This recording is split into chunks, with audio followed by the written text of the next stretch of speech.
Nesta aula, vamos estudar o trabalho de três dos pilares do início da química. Juntamente com Lavoisier, estes três homens, Dalton, Gay-Lussac e Avogadro, estabeleceram as bases da química como ciência. Estava definitivamente afastado o romantismo da alquimia e iniciava-se o primado da razão, da investigação e da experimentação.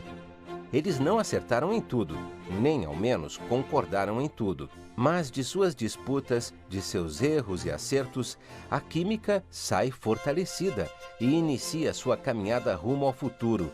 Caminhada que perdura até hoje na alma de cada um que a ela se devota. Depois desse texto tão bonito, só nos resta mesmo começar a aula sobre a teoria atômica de Dalton.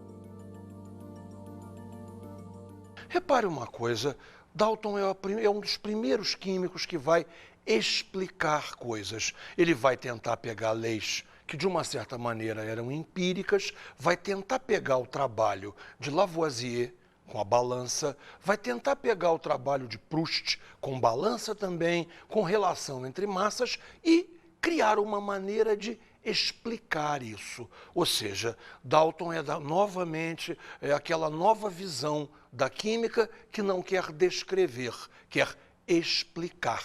Ele pega as leis ponderais e cria uma teoria, que a gente chama de teoria atômica de Dalton, para fazer explicações dessas leis. Nós vamos ver tudo que Dalton postulou e depois vamos fazer a relação entre os postulados e as leis ponderais, ver como a coisa se encaixa. De cara, eu quero que você entenda uma coisa. Dalton acertou tudo? Não. Dalton tem erros e nós vamos pontuar esses erros. Outras pessoas daquela época pontuaram esses erros e assim a química evoluiu. Vamos ver então a teoria atômica de Dalton, item por item. Vamos lá? Primeiro item. A matéria é constituída de pequenas partículas isoladas, chamadas átomos, que permanecem indivisíveis. Repare, isso aí, em última análise, é o que os gregos queriam. A teoria atômica grega, Leucipo, por aí, é mais ou menos isso, não tem muita diferença. Na verdade, átomo, indivisível, a menor partícula de matéria. Vamos ao segundo item. Os átomos de um elemento químico são iguais em massa e propriedades. Temos uma grande evolução agora em relação à Grécia Antiga. Os elementos químicos gregos eram 4: terra, água, ar, fogo. Agora não, estabelecemos já uma conceituação bem mais moderna de elemento. Chamamos já de ferro, enxofre, cloro, oxigênio. A coisa está começando a melhorar um pouquinho. Vamos a mais um dos postulados de Dalton. Veja só, os átomos de elementos diferentes têm massa e propriedades diferentes. Claro, correto, está perfeito. Ou seja, a ideia de cada elemento tem o seu particular tipo de átomo. O que mais temos para ver? As substâncias compostas são formadas por átomos compostos. Bem, aí a coisa não deu certo. Aí vai ser o grande erro de Dalton. Átomo composto, ele não tem ainda a ideia de molécula. Molécula vai vir depois. Átomo composto é um erro, mas só vai ser apontado mais tarde. Por enquanto, ficaremos brincando com essa ideia de átomo composto. Os átomos compostos são formados pela união de átomos de elementos diferentes, em proporções numéricas simples, 1 para 1, 1 para 2, 1 para 3, 2 para 3, etc. Por aí. Havia naquela época o conceito de simplicidade, ou seja, até que provassem o contrário, os átomos seriam em combinação 1 para 1. Se provasse que não era 1 para 1, tenta 1 para 2. Mas veja, ninguém tinha ideia de grandes agregados de átomos, sei lá, alguma coisa como nós temos hoje, C8H18, para a época era absolutamente impensável. E, finalizando os postulados de Dalton, uma reação química consiste na união ou separação de átomos. Uma ideia que está absolutamente correta até hoje. Ou eu vou juntar átomos ou eu vou separar átomos. O que pegou realmente, o que não ficou bom, foi a história do átomo composto. Mas nós vamos ver que isso é fundamental para que a química evolua. Bem, vamos ver agora como a teoria atômica de Dalton permite a gente explicar as leis ponderais anteriores. Vamos ver então a lei de Lavoisier e a teoria atômica de Dalton. O que nós vamos analisar? Como é que a teoria atômica de Dalton permite a gente demonstrar, provar a lei de Lavoisier? Vamos considerar uma reação entre magnésio e oxigênio para formar óxido de magnésio, pensando como naquela época. Se vai formar óxido de magnésio, a relação MgO é 1:1. Era assim que se pensava. Então, vamos ver o que isso implica. N átomos de magnésio mais N átomos de oxigênio vão formar N átomos compostos de óxido de magnésio. Veja, qual é a massa de cada átomo dos reagentes?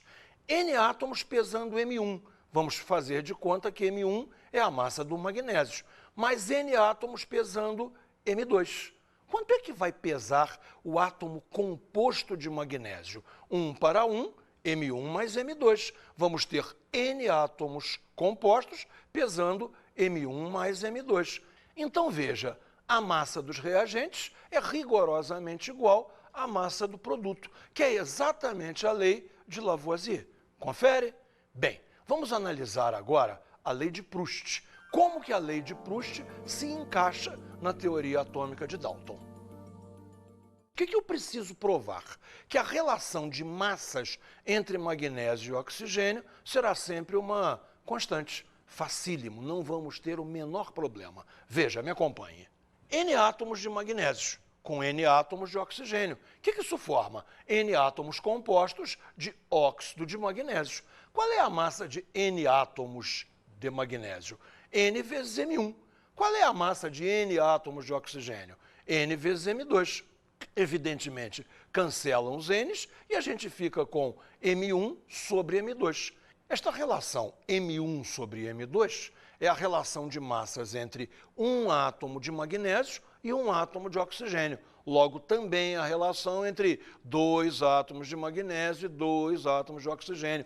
Quantos átomos de magnésio forem para o mesmo número de átomos de oxigênio. Isso é exatamente o que diz a lei de Proust, que a relação de massas entre magnésio e oxigênio tem que ficar constante. E a lei de Proust foi demonstrada.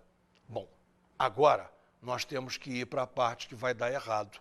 Quando entram os gases, a coisa não vai tão simples. O trabalho de Gay-Lussac, de uma certa maneira, mostra os erros, ou pior, o único erro, o tal do átomo composto de Dalton. Essa ideia vai ser demolida. Vamos ver, então, a relação que temos entre a lei de Gay-Lussac e a teoria atômica de Dalton. Um volume de cloro mais um volume de hidrogênio, 2 volumes de gás clorídrico. Então, repare, Gay-Lussac vai trabalhar a ideia de volumes de reação. Hidrogênio reagindo com cloro para formar HCl. Só que ele não mede massas, ele mede volumes. Ele compara volumes iguais. Ou seja, o que aquilo ali quer dizer é um volume de hidrogênio mais um volume igual de cloro fornece o dobro do volume de gás clorídrico. Deixa eu tentar dizer isso a você em litros, ver se você pega bem a ideia. 10 litros de hidrogênio, 10 litros de cloro, formam 20 litros de HCl. Isso é que Gay-Lussac percebe. Veja numa nova reação. Um volume de oxigênio mais 2 volumes de hidrogênio, fornecendo 2 volumes de vapor d'água. Repare que agora fica uma coisa meio esquisita. A soma não bate, né? Repara lá, 10 litros de oxigênio, 20 litros de hidrogênio. 10 litros com 20 litros, o que seria esperável? 30 litros. E não acontece. Se formam 20 litros de vapor d'água. Vamos passar isso agora com as ideias de Dalton e ver o que acontece. De acordo com a teoria de Dalton, esta relação fornece N átomos de oxigênio mais 2N átomos de hidrogênio, proporção de 1 para 2. formando 2N átomos de vapor d'água. E, espera um instantinho que está confuso. O oxigênio não tinha um volume de 1, então o número de átomos é N. O hidrogênio não tinha um volume de 2, então o número de átomos é 2N. O vapor d'água também entrava com volume 2, então o número de átomos compostos de água também é 2N. E aí a coisa não está funcionando bem. Olha só, se eu dividir tudo por 2N, acontece uma coisa muito estranha. Aquele N do oxigênio dividido por 2N vai dar meio. Repara só. Meio átomo de oxigênio reage com um átomo de hidrogênio, fornecendo um átomo composto de vapor d'água. E, lastimavelmente, isso é a destruição da teoria atômica de Dalton. Como é que pode ter meio átomo de qualquer coisa? Não era um dos postulados que os átomos eram indivisíveis? O átomo não era a menor partícula de matéria? Como é que eu posso ter meio átomo? Bem, Dalton briga, não aceita, diz que essas experiências estão erradas, não aceita o seu erro e, de uma certa forma, ele atrasa um pouco a evolução da química. Vamos chegar com um novo gênio, que é Avogadro, e ele estabelece definitivamente que Dalton tinha que ser revisto. Então vamos ver agora o princípio de Avogadro. Repare, volumes iguais de gases diferentes, nas mesmas condições de pressão e temperatura, apresentam o mesmo número de moléculas. Gente, qual é a grande contribuição de Avogadro para a química? A ideia de molécula. É a ideia de molécula que revoluciona tudo. Vê bem, como é que a gente vai mudar as coisas? Qual era a ideia de Dalton? Átomo e, consequentemente, átomo composto. Qual é a ideia de Avogadro? Molécula. Molécula está substituindo o átomo composto? Não, é muito mais profundo do que isso. Repare, o elemento oxigênio é feito de átomos. Perfeito, é feito de átomos de oxigênio. Mas o oxigênio que eu respiro não é O, é O2. É feito de 2 átomos de oxigênio ligados. Parece uma bobagem. Todo mundo sabe isso hoje. Oxigênio, O2, molécula de O2, 2 átomos de oxigênio. Todo mundo sabe. Quer dizer, todo mundo sabe hoje.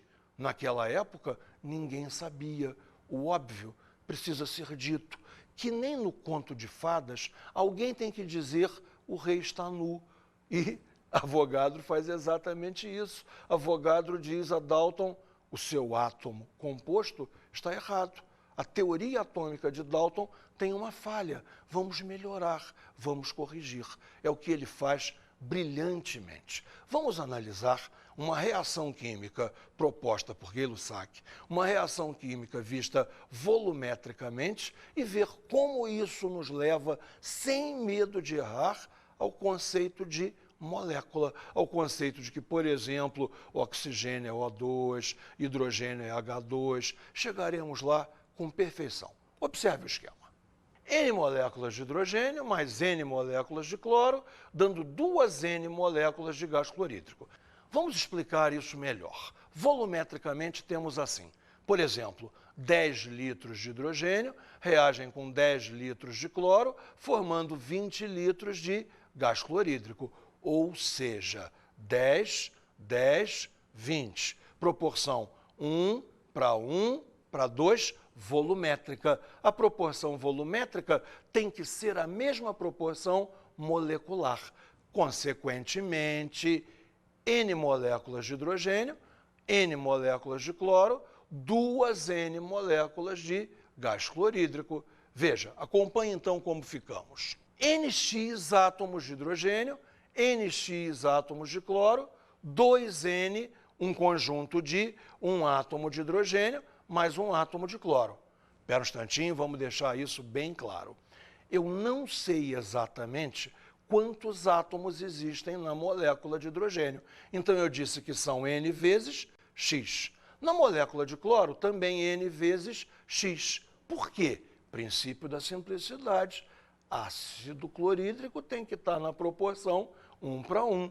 Então como é que eu vou ficar? Olha só, X átomos de hidrogênio X átomos de cloro vai ser igual a uma soma de 2 átomos de hidrogênio e 2 átomos de cloro. Ou seja, qual é a única possibilidade dessa equação estar correta? O X ser 2. Um desenho ajuda fantasticamente a entender isso. Observe no desenho. Primeiramente, observe os volumes. Um volume de hidrogênio, um volume de cloro, 2 volumes de gás clorídrico. Consideramos aqui nesse um volume, para desenhar, 4 moléculas, só que 4 moléculas diatômicas, formada cada uma por 2 átomos. Fornecemos aqui novamente 4 moléculas, novamente diatômicas, cada uma formada por 2 átomos. Como se processa essa reação? Eu vou ter a quebra das moléculas de hidrogênio, soltando os átomos. A quebra das moléculas de cloro, soltando os átomos. E os átomos de hidrogênio e de cloro se ligando entre si para fazer a molécula HCl.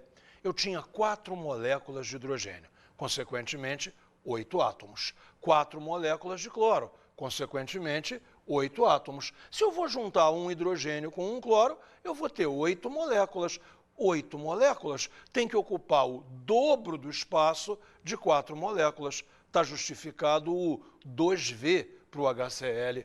2V. Repare, conta comigo. 1, 2, 3, 4, 5, 6, 7, 8. Eu tenho 8 moléculas. 4 no volume V, 4 no volume V. Eu tenho aqui um total de volume de 2V.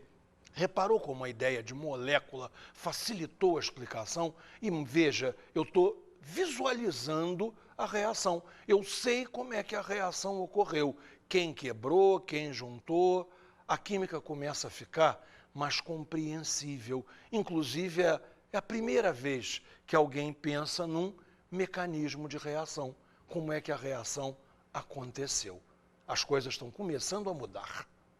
Nossa, professor, quantos teóricos importantes, hein? O que seria do mundo hoje sem essas descobertas? Gotinha, você não sabe o que você acertou. Eu chego a me emocionar quando eu penso nessas pessoas. Foi dessas pessoas, de seus acertos e erros, de suas brigas, de suas discussões teóricas, que nasceu a química tal como ela é hoje.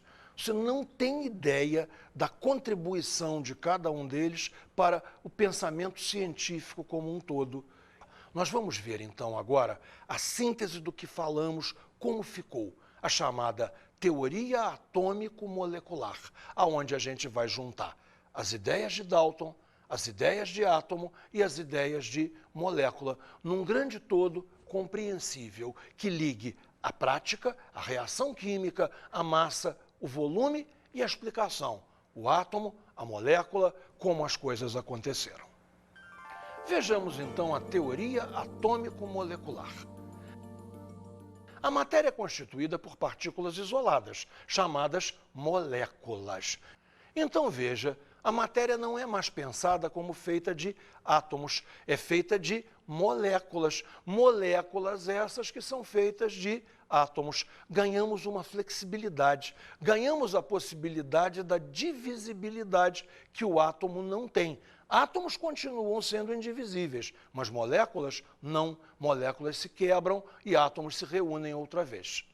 Segunda, a molécula é a menor partícula da substância que mantém as propriedades da substância e que ocorre isolada.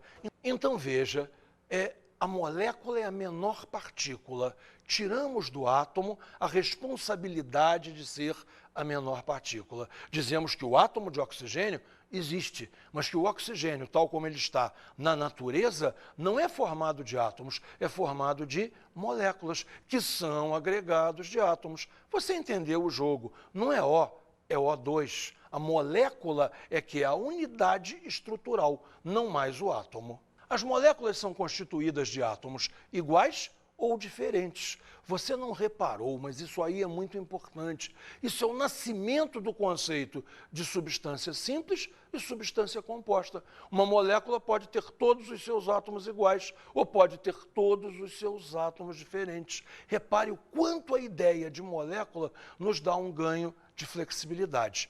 Quarta propriedade. Nas substâncias simples, os átomos são iguais. Viu? Exatamente o que nós falamos. A substância simples tem todos os seus átomos iguais. Perfeito, não há problema nenhum. Quinta, nas substâncias compostas, os átomos são diferentes. Então, veja, tudo vai se juntando, quebrando, reunindo outra vez. Suponha que no começo houvesse só as substâncias simples. As moléculas vão se quebrando, átomos vão se soltando, a reação química ocorre e agora vão se juntar átomos diferentes. Esse jogo de substância simples e composta facilita muito o entendimento de tudo. Mais uma. Substâncias químicas diferentes possuem moléculas diferentes. Naturalmente, então, nós acabamos de retirar a responsabilidade do átomo de dar a identidade. Quem dá a identidade é a molécula. Substância formada de moléculas. Substâncias diferentes têm moléculas diferentes. Ok? Mais uma. Os átomos se mantêm inalterados durante as reações químicas. Veja, os átomos se mantêm inalterados, mas as moléculas não. Moléculas quebram, separam-se em átomos, esses átomos se reorganizam, dando origem a novas moléculas. O átomo está lá, indivisível. O postulado 1 está ok, está correto, está mantido, mas nós temos agora a ideia de reação química com quebra de ligação, a ideia com fazer uma ligação nova. E é isso que dá o grande ganho da teoria atômico-molecular, a sua flexibilidade criada pela molécula. Bem, agora nesta aula precisamos ver um número de exercícios bom, porque os exercícios são, para muita gente, estranhos. A pessoa não está acostumada a pensar dessa maneira. Então precisamos aprender a pensar como se pensava lá por volta de 1800. Você vai, de uma certa maneira, reproduzir os passos que levaram às descobertas da química. Repare só a tabela que eu estou te mostrando. Um volume de ozônio reage com 3 volumes de hidrogênio para produzir 3 volumes de água.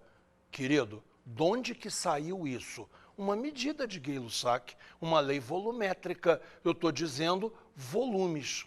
Se eu estou dizendo volumes, o princípio de Avogadro me permite passar para moléculas. Repare, um volume de ozônio, N moléculas de ozônio. 3 volumes de hidrogênio, 3N moléculas de hidrogênio. 3 volumes de vapor d'água, 3N moléculas de vapor d'água. Bem, se eu tenho aqui N moléculas de ozônio, eu não sei quantos átomos cada molécula de ozônio tem. Estou chamando de A. Então, eu tenho A vezes N átomos de oxigênio. Esses átomos de oxigênio não podem ter sumido. Repare aqui, se eu tenho 3N moléculas de água, eu tenho 3Bn átomos de oxigênio. O que é B? B é o número de átomos de oxigênio que tem na molécula de água. Insisto, esses átomos não podem ter sumido. Esse AN átomos de oxigênio tem que ser igual a esse 3Bn, ou seja, AN igual a 3Bn. Se AN igual a 3Bn, corto esse N, fico com A igual a 3B. E daí? E daí que se o A é igual a 3B, o A é múltiplo de 3. Se o A é múltiplo de 3, qual é a minha conclusão? Que na molécula do ozônio existem pelo menos 3 átomos de oxigênio, o que bate perfeitamente com a fórmula que você conhece. Lembrou? Ozônio não é O3, oxigênio, O2, ozônio, O3. Demonstramos isso. Incrível. Como é que uma lei volumétrica me permite determinar fórmulas? E vamos a mais um exercício. Esse tem um enunciado. Verifica-se que 50 litros de ozônio se combinam com 60 litros de cloro, formando 30 litros de um certo gás C. Usando Avogadro, mostrar que o número de átomos de cloro na molécula do gás C é múltiplo de 2. Veja, novamente, querem que eu descubra alguma coisa da fórmula. Se vem um enunciado e não a tabela, o que cabe a nós? Montar a tabela. Então veja lá a tabela montada. 50 litros de ozônio, 60 litros de cloro, 30 litros do gás C. 50, 60, 30. 50 N moléculas, 60 N moléculas, 30 N moléculas. O que eu fiz novamente? Passei da proporção volumétrica para uma proporção de moléculas. Olha só de novo. 50 litros, 50 N. 60 litros, 60 N. 30 litros, 30 N. Vamos aqui para os átomos de oxigênio. Faz de conta que eu não sei quantos são. 5, tirei os zeros, tá? 5 vezes A vezes N átomos de oxigênio. Esse A é o que eu não sei. 6 vezes B, lembra que eu tirei o zero. 6 vezes B vezes N átomos de cloro. Tirei o zero. São 3 N moléculas. Então, são 3 CN átomos de cloro e 3 DN átomos de oxigênio. O que é o C? O número de átomos de cloro por molécula. O que é o D? O número de átomos de oxigênio por molécula. O que eu preciso provar? Não é do cloro? 6Bn igual a 3Cn. 6B igual a 3C. Cortei o N. Simplifica. 2B igual a C. Se C é o dobro de B, se C é o dobro de um número, C é múltiplo de 2, ou se você quiser falar de outra maneira, C é par. Ou seja, na molécula daquele composto C que eu não conheço, existem pelo menos 2 átomos de cloro, o que me leva à ideia que sua fórmula seja Cl2 alguma coisa. Veja, estão nascendo as fórmulas. É impressionante realmente. O trabalho volumétrico me leva à conclusão sobre fórmulas. Ou seja, o trabalho prático me leva a conclusões estruturais. Isso é o nascer da química, gente. A química nasceu dessa maneira. Vamos a mais um exercício?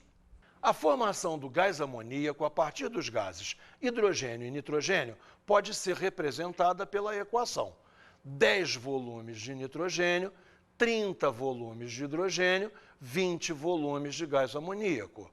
Com base nesta equação volumétrica e na lei de Avogadro, demonstre que, primeiro, o número de átomos de hidrogênio de uma molécula de amoníaco é múltiplo de 3. Segundo, o número de átomos de hidrogênio em uma molécula de hidrogênio é par.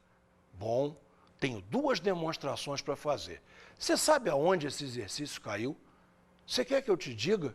Esse exercício é do ITA, que é um dos 2 vestibulares mais difíceis desse país. O outro é o IME, Instituto Militar de Engenharia. Esses 2 estão entre os top 5 do mundo em dificuldades. E é um exercício de lá que nós vamos resolver. Repare, as pessoas não gostam muito disso, as pessoas não estão acostumadas a pensar dessa maneira. Isso é que dificulta o exercício. Mas eu tenho a certeza que você vai acompanhar tudo. Afinal de contas, eu te mostrei a evolução do pensamento. A tabela veio feita? Não, não veio feita nenhuma tabela. Se não veio feita a tabela, o que nós temos que fazer? Fazer a tabela. Então vamos lá. 10 volumes de nitrogênio, 30 volumes de hidrogênio, 20 volumes de amônia. Amônia é um nome mais comum para o gás amoníaco. Vamos simplificar logo? 10, 30, 20, corta esse zero. 1, 3, 2. 1, N moléculas. 3, 3N moléculas. 2, 2N moléculas. Então, repare, N moléculas de nitrogênio reagem com 3N moléculas de hidrogênio, formando 2N moléculas de amônia. Eu não sei a molécula quantos átomos tem. Chamei de A. A vezes N átomos de nitrogênio.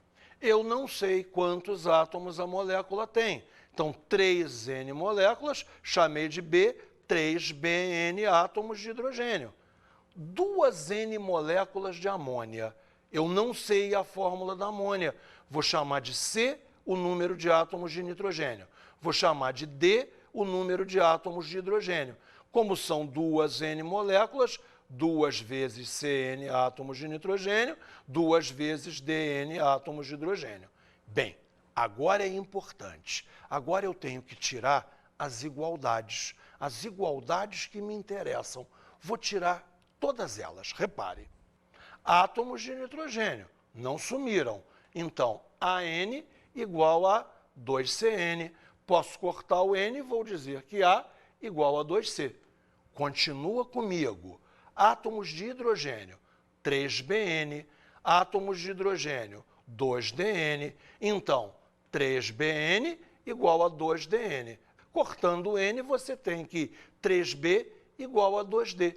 E essa relação, dependendo de se eu isolo B ou se eu isolo D, me permite demonstrar as duas coisas pedidas no enunciado. Veja só, D é múltiplo de 3. Por que D é múltiplo de 3? Eu isolo D e vejo que 3B sobre 2. Se D é 3B sobre 2, 3 vezes um número que tem que ser divisível por 2, esse número D é múltiplo de 3, garantido.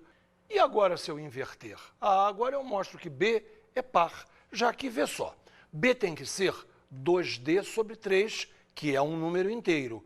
Então, D é divisível por 3, dá um número inteiro. Multiplica por 2, então dá um número par. B é par, que era exatamente o que nós precisávamos demonstrar. Veja, acabamos de resolver um exercício do ITA dessa matéria. Eu tenho a certeza que não foi tão difícil, foi apenas estranho. As pessoas não estão acostumadas a pensar dessa maneira. E é isso que nós vamos discutir agora nas nossas dicas de estudo.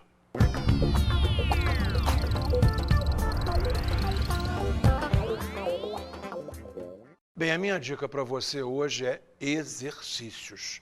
Sabe essas contas que nós fizemos? Mostrar que um número é par, mostrar que um número é múltiplo de 3. Deixa eu te contar um segredo.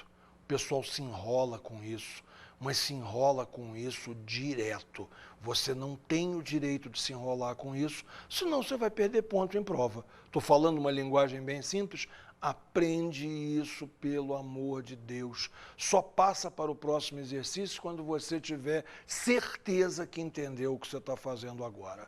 Não entendeu? Chateie o seu professor. A gente adora aluno chato, tá? Faz todos esses exercícios, entende isso tudo, não deixa passar nada. Você está começando a pensar numa ciência nova, começando a entender como é que essa ciência nova pensa. Não deixe dúvida para trás. Dúvida para trás é dívida e eu não quero você devendo nada. Bons estudos, bom trabalho, vamos com força.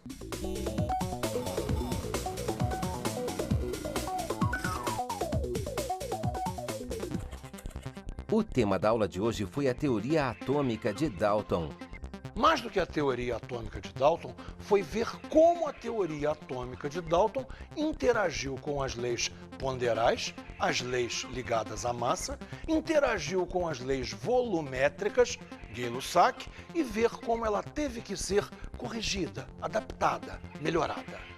E estudamos o princípio de Avogadro. O princípio de Avogadro foi exatamente a grande contribuição à teoria atômica de Dalton, que permitiu que ela, de uma certa forma, sobrevivesse e se transformasse numa teoria atômico-molecular, com duas entidades, átomos e moléculas, não apenas átomos. Tudo isso porque Gay-Lussac mostrou a lei volumétrica e Avogadro mostrou que a lei volumétrica não combinava com a ideia de átomo composto de Dalton. Bons estudos!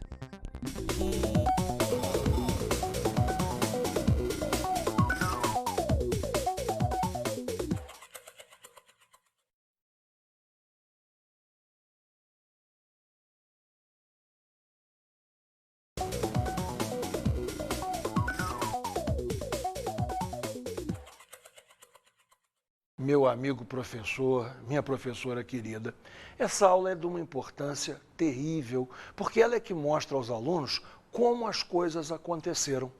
Eu me lembro uma vez que um aluno perguntou para mim o seguinte: professor, como é que alguém olhou para a água e descobriu que a água era H2O? Eu era muito jovem nessa época, acredite, eu já fui muito jovem, e fiquei olhando atarantado para o aluno, sem saber o que responder para ele. Como ele me faz uma pergunta tão óbvia? Claro que o tempo me fez entender que a pergunta dele nada tinha de tola. Ele queria que eu mostrasse como as coisas evoluíram. Essa é a nossa missão. Mostrar como as coisas evoluíram. Mostrar que as pessoas erraram, acertaram, pensaram errado, pensaram certo, corrigiram, melhoraram. Esse é o caminho da ciência. Lastimavelmente, tentativa e erro, acerto e erro, derrota, vitória. E a ciência vai andando.